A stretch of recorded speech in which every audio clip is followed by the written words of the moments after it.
నా కొత్త గవర్నమెంట్ వచ్చింది కదా 6 నెలలు అయిందన్న, ఎలా అనిపిస్తుంది 6 నెలల పాలన చూస్తుంది? బాగుంది, సూపర్. బాగుంది, సూపర్ అనే సార్. వేధింపులు లేవు, ఎవరి పనాలు చేసుకోవచ్చు, స్వేచ్ఛ అనేది వచ్చింది. ఇంతకుముందు ఇలా మీరు అడిగారు అనుకో మీడియాతో, గవర్నమెంట్ ఇది బాగలేదు అనుకో, చెప్పడానికి లేదు. చెప్పామా అరగంటలో మన ఇంటి దగ్గరికి పార్టీ వాళ్ళని వస్తారు, పోలీసు వాళ్ళని వస్తారు. ఇప్పుడు అదేం లేదు, మనకు స్వేచ్ఛ వచ్చింది. బాగుంటే బాగుందని చెప్పొచ్చు, బాగాలేదని చెప్పొచ్చు.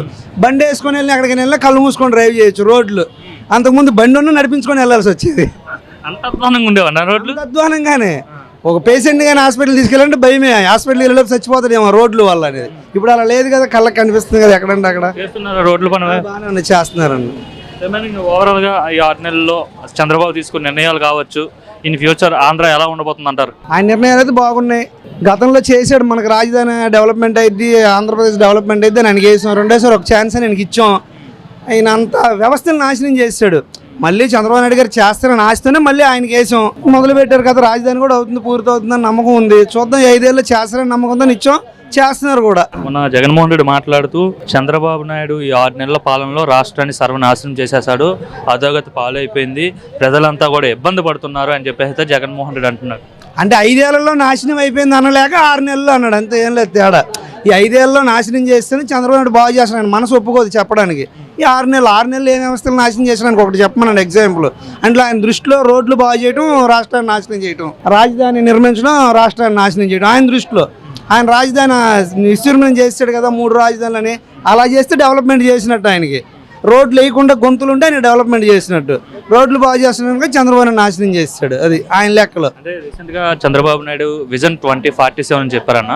అంటే స్వర్ణాంధ్రగా మారుస్తాను 2047 కల్లా అంటే ఏదైతే 10 సూత్రాలు ప్రవేశపెట్టారు, ఒక డాక్యుమెంట్ విడుదల చేసి దాని ద్వారా అయితే చేస్తా అని చెప్పాడు. నమ్మకం ఉందా, చేయగలుగుతాడా చంద్రబాబు? చేస్తాడు సార్, ఎందుకంటే కొత్త వ్యక్తి కదా. గతంలో చేశాడు కదా, 2020 విజన్ అని పెట్టి హైదరాబాద్ చూసాం ఎలా చేశాడు గతంలో, ఉమ్మడి ఆంధ్రప్రదేశ్. ఈ రోజు అక్కడ అనుభవిస్తున్నారు దాన్ని. మనం డివైడ్ అయ్యాం. మళ్ళీ రెండోసారి చంద్రబాబు నాయుడు గారు వచ్చి ఉంటే నిజంగా ఆయన అన్నది పూర్తి అయ్యేది. ఇప్పుడు కొద్దిగా టైం లేట్ అంతే. 2047 లాస్ట్ టైం 2020 అన్నాడు, అలాగే చేసి చూపించాడుగా. ఈరోజు మనందరూ హైదరాబాద్ బతుకు తిరిగి వెళ్ళాల్సిన పరిస్థితి. 2047 నిజం ఆయన అయితే తీరుస్తాడని అనుకుంటున్నాం, కన్ఫామ్గా చేస్తాడు. అంటే రిమైనింగ్ ఒక ముఖ్యమంత్రి స్థాయిలో ఉండి ఆయనే స్వయంగా 1వ తారీఖు ఇంటింటికి వెళ్ళి ఫంక్షన్ ఇస్తున్నారు. 1వ తారీఖు సెలవు అయితే ముందు రోజు 31వ తారీఖు 30వ తారీఖు రోజు వెళ్ళి సెలవు ఫంక్షన్ ఇస్తున్నారు. ఎలా చూడొస్తారు ఈ విషయాన్ని? అదే పెత్తందారుడికి పాలనదారుడికి తేడా. పెత్తందారు ఏంటంటే ఉండే ఆర్డర్లు వేసేవాడు, ఎవరైనా ఒక మాట అంటే ఆయన కొట్టండి, తిండి, వాడి మీద కేసు పెట్టండి.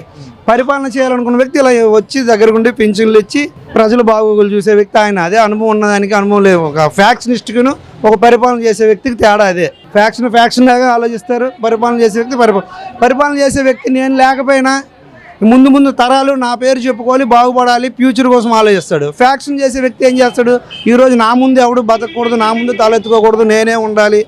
అలాగా ఇప్పుడు చూసారుగా ఒక సినీ పరిశ్రమ అందరూ గౌరవిస్తారు, అందరూ పిలుస్తారు.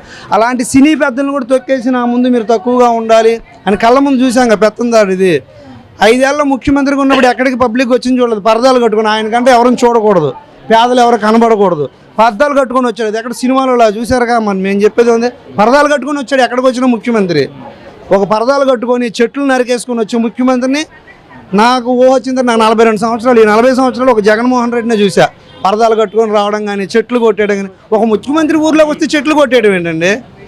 ఇప్పటి వరకు ఏ ముఖ్యమంత్రి చెట్లు నాటండి, చెట్లు పెంచండి ఇదే చూసాం, కానీ చెట్లు నరకండి అనే ముఖ్యమంత్రి నేనే చూసాను. నేను వస్తుంటే ఒక ముఖ్యమంత్రి వస్తే 4 చెట్లు నాటి వెళ్ళేవాడు. దీన్ని మీరు కూడా ఫాలో అయ్యి 4 చెట్లు నాటండి, పెంచండి అని. ఈ ముఖ్యమంత్రి వస్తే చెట్లు కొట్టేయటమే కదా. అది ఆ ముఖ్యమంత్రికి తేడా. ప్రజలంతా అక్రమంగా ప్రజలపైన కేసులు పెడుతున్నారు, మా పార్టీ వాళ్ళపైన కేసులు పెడుతున్నారు అని చెప్పి రోజా మాట్లాడుతున్నారు. మేము అధికారంలోకి వస్తాము, ఎవరిని వదిలిపెట్టము, అంతవరకు నన్ను జైల్లో పెడతావా పెట్టుకో, లేదా అరెస్ట్ చేస్తావా చేసుకో, కేసు పెడతావా పెట్టుకో అని చెప్పి. అసలు మీది అంతా నచ్చింది, కానీ ఆ మనిషి కోసం అడగడమే నాకు నచ్చింది. దాని నోట్లోంచి మన దాని పేరు చెప్పడానికి మాకు మనసు తప్పదు. మాజీ మంత్రి కదండి. మాజీ మంత్రి అయినా ఆ మంత్రిలా మాట్లాడింది. ఒకరోజు అసెంబ్లీలో మీరు చూశారుగా, నన్ను ఎవరైనా రేప్ చేయగలరా, రండి చెయ్యండి అంటే ఏంటది? ఒక మహిళ మాట్లాడే మాట. అలాంటి ఆమె కోసం అసలు అడగొద్దండి. అది మురికి కాలువ. రోజా అనే వ్యక్తి ఒక మురికి కాలువ, నోరు కాదు అది. పబ్లిక్గా అసెంబ్లీలో ఒక ఎమ్మెల్యే ఉండి నన్ను ఎవరైనా రేప్ చేయగలరా, రండి చేస్తారా, నన్ను రేపు అన్నదంటే అది మహిళగా ఆమెను ఎలా స్వీకరిస్తామండి? ఆమె ఒక మహిళ కాదు, ఒక మురికి కాలం. ఆమె రోజా గురించి దయచేసి ఇంకెవరి దగ్గర కూడా అడగొద్దు మీరు. గతంలో మన రాష్ట్రానికి కంపెనీలు రాలేదు, ఎక్కడ పెట్టుబడులు రాలేదు అనేవారు. మరి లోకేష్ ఐటీ మినిస్టర్గా అండ్ విద్యాశాఖ మంత్రిగా ఉన్నారు కదా, సో ఎలా ఉండబోతుంది? యువతకు ఉపాధి అవకాశాలు దొరుకుతాయా? ఆల్రెడీ కంపెనీలు వరుస కడుతున్నాడు. ఇంతకుముందు వీళ్ళు తరిమేసిన కంపెనీలన్నీ వస్తున్నాయి, మళ్ళీ కొత్త కంపెనీలు కూడా తెస్తున్నారు. ఐటీ శాఖ మంత్రిగా ఆయన పడాల్సిన కష్టమైన పడుతున్నాడు. కష్టం ఊరగా పడుతున్నాం అని చెప్తే మనం వినేది కదా. కంపెనీలు కూడా అలాగే వస్తున్నాయి. ఈరోజు మనకు తెలియదే లేదు, ప్రతి కంపెనీ వస్తుంది. అంతకుముందు వీళ్ళు తరిమేసిన కంపెనీలు వస్తున్నాయి, కొత్త కంపెనీలు కూడా వస్తున్నాయి. లోకేష్ని చాలా మంది ట్రోల్ చేసేవారు కదా, కనీసం ఎమ్మెల్యే కూడా గెలవలేకపోయావు, అంటే దొడ్డిదారిన మంత్రి అయ్యావని చెప్పి ఈ విధంగా ట్రోల్ చేసేవారు. సో ఈసారి భారీ మెజార్టీతో ఆయన గెలుపొందారు, ఇప్పుడు మంత్రిగా వర్క్ చేస్తున్నారు. ఏమనిపిస్తున్నారు అట్లా అనే వాళ్ళందరికీ మీరు ఏం సమాధానం చెప్పారు? నిజంగా ఆయన ఒక మగాడు మొనగాడండి. ఎవరైనా ఏ ముఖ్యమంత్రి కొడుకు ఏం చేస్తాడు, ఏ నియోజకవర్గం బాగుంది, మనం ఎక్కడైతే ఈజీగా గెలుస్తాం అలా నియోజకవర్గాలు ఎంచుకొని అక్కడ గెలుస్తారు.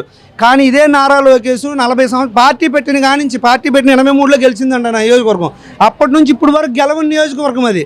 అలాంటి నియోజకవర్గంలో పోటీ చేసి దాన్ని మన కంచుకోటగా మారుస్తారని నిజంగా అక్కడికి వెళ్ళి ఓడిపోయినా మళ్ళీ రెండోసారి అక్కడే ఉండి ప్రజలకు పనిచేసి భారీ మెజార్టీ గెలిచిన మొనగాడండి ఆయన. ఇప్పుడు జగన్మోహన్ రెడ్డి ఉన్నాడు, పులివెందుల్లో పోటీ చేస్తారు. అది ఎప్పుడో వాళ్ళ తాతల గారి నుంచి వాళ్ళ సొంత నియోజకవర్గం, అక్కడ తిరుగులేని నియోజకవర్గం, బయటకు వచ్చి పోటీ చేయమని అది మగతనం. అదే నారా లోకేష్ 40 సంవత్సరాలుగా గెలవని నియోజకవర్గాన్ని ఎంచుకున్నాడు, అక్కడ ఎంచుకొని పోటీ చేసి గెలిచి చూపించాడు భారీ మెజార్టీతో. నిజంగా మొనగాడు ఆ విషయంలో. అందరు పప్పు అన్నోళ్ళు ఈరోజు నువ్వు నిప్పు అయ్యాడు, వాళ్ళకి గుండెల్లో గుణపం అయ్యాడు. ఇప్పుడు భయంతో రెడ్ బుక్ ఎన్ని భయంతో మాట్లాడుతున్న జగన్మోహన్ రెడ్డి ఆ రోజు ఎగతాళి చేశాడు. గెలవలేని నియోజకవర్గంలో గెలిచాడు. నిజంగా నువ్వు కూడా మీ నాన్నగారి నుంచి వీక్గా ఉన్న నియోజకవర్గం ఎంచుకొని పోటీ చేయి, మొనగాడని ఒప్పుకుంటాం మేము.